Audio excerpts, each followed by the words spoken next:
ظالموں 40,000 نہیں 50,000 لوگوں کو فلسطین میں تم نے ناحق مار دیا، اس پر کوئی بیٹھک نہیں کرتے۔ موت اتنی آسان ہے انسانوں کی، جنگ جس سے ہے، مقابلہ جس سے ہے، تمہارا آپس میں برابر کی طاقت کا مقابلہ ہو تو سمجھ میں آئے کہ ایک دوسرے کی فوجوں سے مقابلہ ہے، ادھر کی فوج بھی مر رہی ادھر کی فوج بھی مر رہی ہے، لیکن نہتے بچوں کا کیا قصور، بلکہ وہ گود میں آئے ہوئے ابھی جنہوں نے شعور کی آنکھیں بھی نہیں کھولی، دودھ پیتے بچوں کے جو قتل ہوئے ہیں۔ تاریخ میں آپ نے پڑھا ہوگا فرعون نے 12,000 بچوں کا قتل کیا تھا۔ برادران ملت اسلامی، السلام علیکم ورحمۃ اللہ وبرکاتہ۔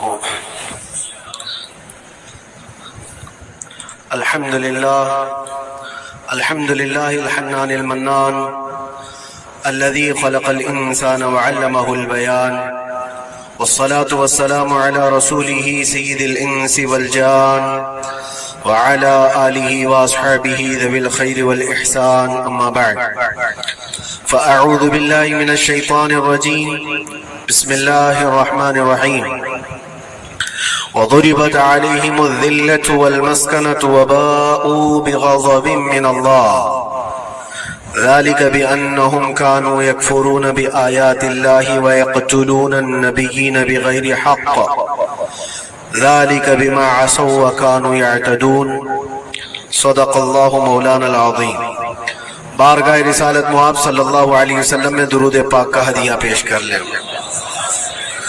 اللہم صلی علی سیدنا و مولانا محمد معدن الجود والکرم وآلہ واصحابہ الکرام وابنہ الکریم وبارک وسلم صلاة دائمتا سرمدا ابدا، دائمتا سرمدا ابدا۔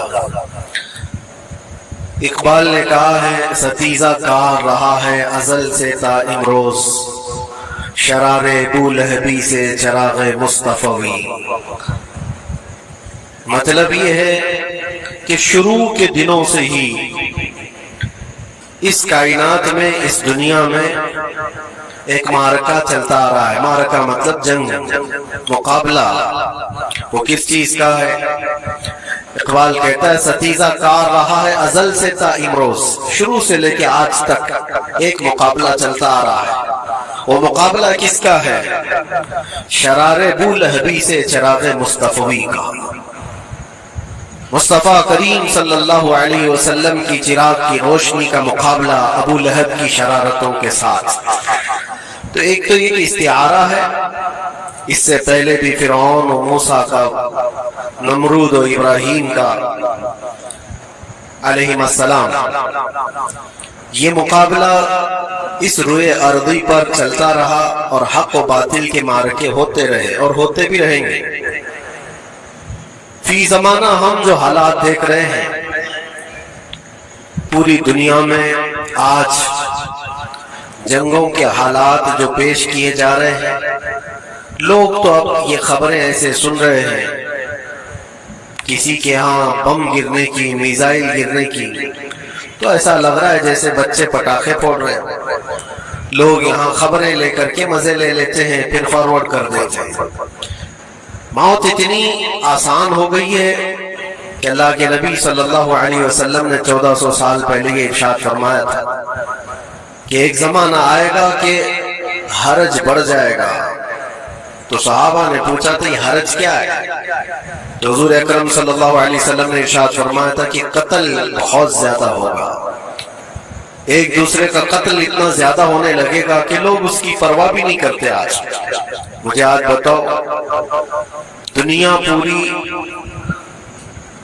بہت سارے ایشوز پر بیٹھکیں کر رہی ہے، گلوبل وارمنگ پہ، دنیا میں انوائرمنٹ کی چینجنگ پر، موسم کا تاپمان بڑھ رہا ہے، اس پر میٹنگیں ہو رہی ہیں، بڑی بڑی تنظیمیں بیٹھتی ہیں۔ یہ ڈھکوسلا ہے یہ دنیا کا، یہ مغربی دنیا، ویسٹرن کنٹریز کا دکھاوا ہے۔ یہ اینیمل لاورز کو بھی باہر لے کر کے آتے ہیں، ان کو بہت زیادہ کوریج دیا جاتا ہے۔ یہ کتے سے پیار کرنے والا ہے، یہ مرغی سے پیار کرنے والا ہے۔ ظالموں 40,000 نہیں 50,000 لوگوں کو فلسطین میں تم نے ناحق مار دیا، اس پر کوئی بیٹھک نہیں کرتے۔ موت اتنی آسان ہے انسانوں کی، جنگ جس سے ہے، مقابلہ جس سے ہے، تمہارا آپس میں برابر کی طاقت کا مقابلہ ہو تو سمجھ میں آئے کہ ایک دوسرے کی فوجوں سے مقابلہ ہے، ادھر کی فوج بھی مر رہی، ادھر کی فوج بھی مر رہی ہے، لیکن نہتے بچوں کا کیا قصور، بلکہ وہ گود میں آئے ہوئے ابھی جنہوں نے شعور کی آنکھیں بھی نہیں کھولی، دودھ پیتے بچوں کے جو قتل ہوئے ہیں۔ تاریخ میں آپ نے پڑھا ہوگا فرعون نے 12,000 بچوں کا قتل کیا تھا، صرف اس گمان سے کہ اس نے خواب دیکھا تھا بنی اسرائیل میں ایک بچہ پیدا ہوگا جو اس کی سلطنت کو ہلاک کر دے گا۔ خواب کی وجہ سے کاہنوں نے اس کو بتایا تھا، اس نے خواب یہ دیکھا تھا کہ آسمان سے ایک تارا ٹوٹ کر اس کی گود میں گرا اور آگ لگ گئی، تو نجومیوں نے اس کی تعبیر یہ بتائی تھی کہ بنی اسرائیل میں ایک بچہ پیدا ہوگا جو تیری سلطنت کو ہلاک کر دے گا۔ اس ڈر سے بنی اسرائیل میں جو بھی بچہ پیدا ہوتا اس کو قتل کرتا تھا۔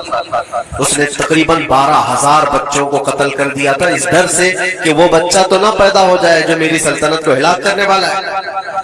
اور وہ موسیٰ علیہ السلام تھے، پیدا بھی ہوئے اور فرعون کے گھر میں ہی پلے، اللہ کا نظام ہے۔ لیکن میں یہاں اس لیے بتا رہا ہوں، فرعون ظلم میں پوری دنیا میں مشہور ہے، وہ عورتوں کو بھی ظالم اس طرح سے مارا ہے کہ جس کی تاریخ میں مثال نہیں ملتی۔ لیکن میں نے اپنی زندگی میں دیکھا، آج کے زمانے میں اسرائیل نام سے ایک ناجائز حکومت پر قابض شخص نے 12,000 نہیں 50,000 لوگوں کو سال بھر میں قتل کر دیا۔ یہ تاریخ کا بھیانک چہرہ ہے۔ آج لوگ اس کو ہلکے میں لے رہے ہوں گے، نیوز والے ایک طرفہ رپورٹ کرتے ہیں کیونکہ ان کو ان کے باپ داداؤں سے ڈر ہے، جہاں کی کھاتے ہیں وہاں کی گاتے ہیں، لیکن بعد کو یہ سچائیاں جنریشن میں منتقل ہوتی رہیں گی، کبھی تو آئے گا کوئی انصاف کی نظر رکھنے والا۔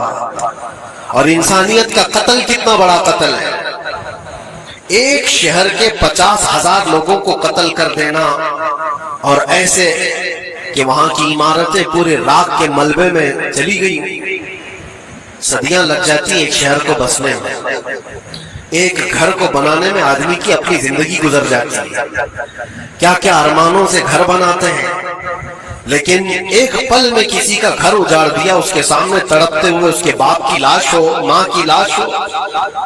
وہ تصویریں کہ آپ نے نہیں دیکھی کہ ایک باپ چھوٹی سی بیٹی کو لے کر کے دوڑ رہا ہے تو اس کا بیٹا الگ پیر اور ہاتھ جلے ہوئے بم سے تڑپ رہا ہے، وہ کس کے درد کو دیکھے۔ یہاں تک کہ میں نے دیکھا کہ بیٹی کو باپ یہ نصیحت کر رہا ہے، تھوڑا اور صبر کر لے بیٹا، شہادت ملنے والی ہے۔ کون کرتا ہے موت سے پہلے اپنے بچے کو اتنی تلقین کر دے؟ حالات ایسے۔ دوسرے ایک کہ وہاں پر کھانے پینے کی ایڈ کوئی جا نہیں سکتی، اس پر پابندی، دوائیاں نہ جائیں اس پر پابندی۔ دنیا کا کوئی قانون اس چیز کو جائز ٹھہراتا ہے؟ دنیا کا کوئی قانون اس چیز کو جائز ٹھہراتا ہے؟ مجھے بتاؤ، آتنکواد کا راگ الاپنے والے اس باتوں کو کیا کہیں گے؟ انسانیت اگر کہیں ہے تو اس کا تصور تو کرو۔ کسی کے فنڈامنٹل رائٹس ہوتے ہیں، بیسک رائٹس ہوتے ہیں، کھانا پینا یہ اس کا انسانی حق ہے۔ دشمنی تم سے جن کی ہے ان کے ساتھ مقابلہ کرو، عام شہریوں کے ساتھ نہیں۔ مخبر صادق رسول اکرم صلی اللہ تعالی علیہ وسلم کی تعلیمات میں جہاد کو لے کر جو پروپیگنڈا تم پھیلاتے ہو اور ہر چیز کو جہاد کا لفظ دے کر کے ایک ایسا نیریٹو کریٹ کرتے ہو کہ لوگوں کے دماغ میں ایک پروپیگنڈا پھیل جائے۔ آؤ میں سناتا ہوں، رسول پاک صلی اللہ تعالی علیہ وسلم جب صحابہ جہاد میں جاتے تو ان کو کن باتوں کی تلقین کرتے تھے؟ سب سے پہلے مجاہدین صحابہ سے کہتے جس جگہ تم جا رہے ہو مقابلہ تمہارا جن کے ساتھ ہے انہی سے مقابلہ کرنا، جو تمہارے خلاف تلوار اٹھائے اس کے خلاف تم تلوار اٹھاؤ، اور راستوں پر بیٹھے ہوئے بوڑھوں کو ہاتھ نہ لگانا، کسی عورت کے ساتھ چھیڑ چھاڑ نہ ہو، حاملہ عورتیں اگر قید میں آ جائیں تو انہیں چھوڑ دینا، یہ حضور پاک صلی اللہ علیہ وسلم کی تعلیمات ہے۔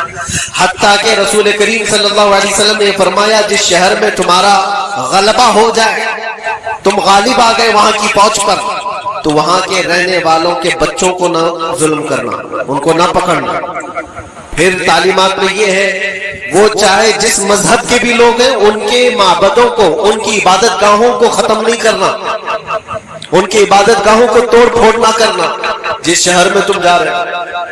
یہاں تک کہ حضور اکرم صلی اللہ علیہ وسلم کی تعلیمات تو دیکھو، حضور یہ تک فرماتے تھے مجاہدین صحابہ کو کہ جس شہر میں تم جا رہے ہو وہاں کے درختوں کے پتے بھی نہ اکھاڑنا، درختوں کو بھی نہ نقصان پہنچانا۔ جنگی تعلیمات کو آج کوئی نظر میں نہیں رکھتا ہے۔ دنیا کہتی ہے کہ جنگ کے دوران بھی کچھ اصول ہوتے ہیں، لیکن کوئی اصول نہیں۔ ہم نے دیکھا ہے جس کی طاقت ہے اس کا بول بالا ہے، یہ دنیا ان کے خلاف کبھی کوئی بات نہیں کرتی۔ آج سے تقریباً 20 سال پہلے بھی عراق کی کیا حالت تھی آپ نے دیکھا ہوگا، ایک جھوٹے پروپیگنڈے کی وجہ سے پورے عراق کو تباہ کیا گیا، آج تک وہ سنبھل نہیں پایا۔ نیوکلیئر پاور عراق کے اندر موجود ہے، اس کے ریئیکٹر وہاں پر موجود ہے، کیا کیا چیزیں اس زمانے میں پھیلائی گئی۔ سوشل میڈیا تو نہیں تھا اتنا، دنیا نے یہ مان لیا کہ ہاں دادا کہہ رہا ہے تو ہوگا، اور حملہ کیا اسی بنیاد پر۔ 20 سال ہو گئے آج تک عراق میں کوئی نیوکلیئر پاور پلانٹ نہیں نظر آیا، کہیں نہیں۔ ایک جھوٹے پروپیگنڈے کی وجہ سے وہاں کے کتنے لاکھ لوگوں کو بے گھر ہونا پڑا ہے۔ کچھ جگہ ایسی ہیں جہاں بم برسائے گئے، آج تک وہاں کوئی سبزہ نہیں اگتا، کوئی وہاں پر فصل نہیں ہوتی۔ میں نے خود اپنی آنکھوں سے دیکھا ایک نیا میدان جس پہ لوگ فٹ بال کھیلتے تھے، چند سالوں کے بعد دیکھو تو پورا میدان قبروں سے بھرا ہوا ہے، قبریں ہیں وہاں پر، پوری قبریں۔ لوگوں کو جنازہ اٹھانے کے لیے لوگ نہیں ملتے، موت اتنی عام کر دی گئی تھی۔ ان باتوں کو کوئی کہتا ہے؟ آپ نے سنا کبھی ابو غریب جیل کے متعلق قیدیوں کے ساتھ جو وحشیانہ سلوک کیا ان گوروں نے؟ اللہ کی پناہ، بہت سخت قسم کے، دنیا میں بدنام زمانہ جیل اس کو کہا جاتا ہے۔ ہر طرح کی وہاں پر قیدیوں کے ساتھ آزمائشیں ہوئی، ہر طرح کی، ان پر کتے چھوڑ دینا، ان کی شرمگاہیں کاٹنا، ان پر پیشاب کرنا، ہر چیز جو انسانیت سوز ہے، انسانیت کو جلا دینے والی، یہ ساری حرکتیں کی گئی۔ دنیا خاموش ہے اس سلسلے میں، کیوں؟ سپر پاور کے 1000 گنا بھی ہضم کر لیے جاتے ہیں۔ چھوٹا ملک یا غریب آدمی کوئی بات کرے تو سارے اس پر ٹوٹ پڑتے ہیں۔ آج میں ایک چیز آپ کو بتانا چاہ رہا ہوں کہ یہ کوئی نئی چیز نہیں ہے جو ہو رہی ہے آج دنیا میں، یہ پھیلنے والی ہے اور قیامت کے قریب ہم آ چکے ہیں۔ ہو سکتا ہے دنیا پوری جنگوں کے لپیٹ میں ہو، جو رسول پاک صلی اللہ علیہ وسلم نے ارشاد فرمایا قتل اتنا بڑھ جائے گا کہ 100 لوگ ہوں تو 99 مر جائیں گے، ایک بچ جائے گا۔ قتل اتنا بڑھ جائے گا، یہ جنگ کی آگ ہو سکتا ہے آس پاس سب پھیل جائے، جس کی وجہ سے اس وبا میں، اس بلا میں سب ملوث ہونے لگ جائیں گے۔ اور ایک بات یہ بھی یاد رکھو، چاہے جیسی بھی حکومت، تاریخ پوری اٹھا کر کے دیکھنا، ظلم کے بعد جو غرور و تکبر میں آ کر فرعون بننے کی کوشش کرتا ہے، اس کا انجام اللہ تعالیٰ بہت بھیانک فرماتا ہے، بہت بھیانک انجام ہوتا ہے۔ اب کے ظالم بھی اپنے انجام کے بہت قریب آ چکے ہیں۔ انہوں نے ظلم اتنا کیا ہے، وہ بچوں کی آہیں، وہ عورتوں کی چیخیں کیا بارگاہ رب العزت میں نہ پہنچی ہوں گی؟ رب تبارک و تعالیٰ خود فرماتا ہے سَيَعْلَمُ الَّذِينَ ظَلَمُوا أَيَّ مُنْقَلَبٍ يَنْقَلِبُونَ، ان قریب ظالم یہ دیکھ لیں گے کہ کس پلٹی میں اللہ تعالیٰ انہیں گرانے والا ہے۔ جو جال وہ اپنے دشمنوں کے لیے بنتے ہیں، اللہ تعالیٰ اسی جال میں ان کو پھنساتا ہے۔ آج دیکھنا آپ، تاریخ کی سچائیاں آپ کو اس بات کا جواب دیں گی۔ ظالم یہ سمجھتا ہے کہ میں خدا کے برابر ہو چکا، مجھے کوئی بھی ہلاک نہیں کر سکتا، اللہ تعالیٰ فرماتا ہے اینما تکونوا یدرککم الموت ولو کنتم فی بروج مشیدہ، تم مضبوط قلعے میں کیوں نہ بیٹھے ہو، موت تمہارے پاس آ کر پکڑ لے۔ اور رب تبارک و تعالیٰ کے لیے کوئی چیز ناممکن ہے۔ لوگ آج ہوا بناتے ہیں کہ ایئر ڈیفنس سسٹم اتنا بڑا ہے کوئی کچھ نہیں کر سکتا، ایک چھوٹے سے پدے سے ایک ناجائز کنٹری کو محفوظ دکھانے کے لیے دنیا پتہ نہیں کیا کیا باتیں وائرل کرتی۔ اسرائیل کے پاس آئرن ڈوم ہے، ایئر ڈیفنس سسٹم اتنے بڑے ہیں، کوئی نہیں آ سکتا۔ وہ خدا ہے؟ کوئی خدا ہے؟ لیکن دنیا آج دیکھ رہی ہے، بہت ساری چیزوں کو دیکھ رہی ہے۔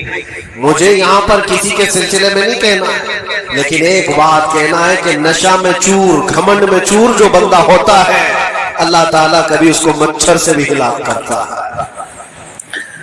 بہت بڑی طاقت کا اس سے مقابلہ ہونا ضروری نہیں، تمہارے پاس ہوگا بہت بڑا سسٹم، لیکن رب تبارک و تعالیٰ جب انتقام لے لے تو پھر تمہارے لیے بہت بڑی طاقتوں کی ضرورت نہیں۔ آپ ہمیں تاریخ بتاؤ، عراق میں نمرود ایک زمانے میں اس طرح کی حرکت کیا تھا کہ اس نے بہت بڑی عمارت بنائی، اور اس کے مطابق بات یہ تھی کہ وہ 1000 لوگوں سے تنہا لڑ سکتا تھا، اتنی اس کی طاقت تھی۔ شیر سے خود مقابلہ کرتا تھا، کبھی ڈرتا نہیں تھا۔ نمرود کی طاقت مشہور تھی اس زمانے میں، اور سارے لوگ اس کی طاقت کا لوہا مانتے تھے، حتیٰ کہ وہ کبھی اپنی زندگی میں بیمار نہیں ہوا۔ آدمی جب بیمار نہیں ہوتا تو اس کا غرور بڑھ جاتا ہے، سوچتا ہے مجھے کچھ ہو نہیں سکتا۔ نمرود نے اس کے بعد یہ دیکھا ساری دنیا میرے قبضے میں ہے، طاقت و دولت کے ذخیرے سب اس کے پاس تھے، لیکن ایک چیز نہیں تھی، موت پر کنٹرول۔ اس کو کیسے کیا جائے کنٹرول؟ یعنی مرنے سے بچ تو نہیں پائے گا، یہ کنٹرولنگ پاور